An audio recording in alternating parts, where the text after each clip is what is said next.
Mumbai crime branch अमली विरोधी पथक की बांद्रा यूनिट ने अंतर्राज्यीय गांजा तस्कर गिरोह के मुख्य आरोपी अजय राम अवतार चौरसिया को तेलंगाना से गिरफ्तार व पिछले कई दिनों से फरार चल रहा था। क्राइम ब्रांच अमली पदार्थ विरोधी पथक ने इसके पहले 2 लोगों को 9 अगस्त को भांडुप एरिया से गिरफ्तार करके 83 लाख का कीमत का 2 मारुति सुजुकी गाड़ी सहित 266 किलो गांजा जब्त किया था। आगे की जांच में अजय चौरसिया का नाम सामने आया, जो 2022 से थाने राजस्थान, मध्य प्रदेश, उत्तर प्रदेश में जगह बदल कर रह रहा था।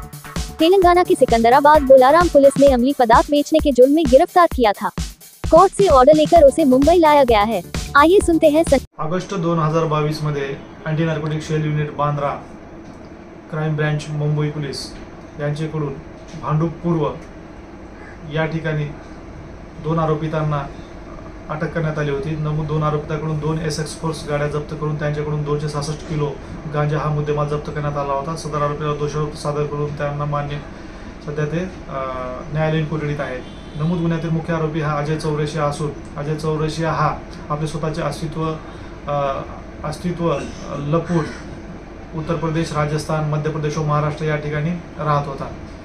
नमूद आरोपिताला बोलाराम पोलीस ठाणे, तेलंगणा, हैदराबाद या ठिकाणी NDPS गुन्ह्यामध्ये अटक करण्यात आल्याची माहिती बांद्रा नार्कोटिक सेलला प्राप्त झाली।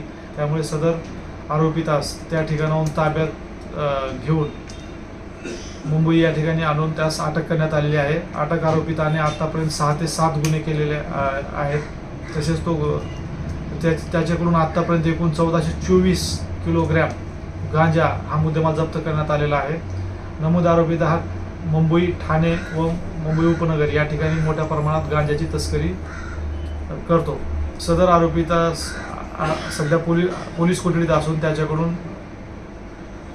नमूद गुन्ह्याबाबत अजून काही माहिती प्राप्त होते का याचा तपास चालू आहे।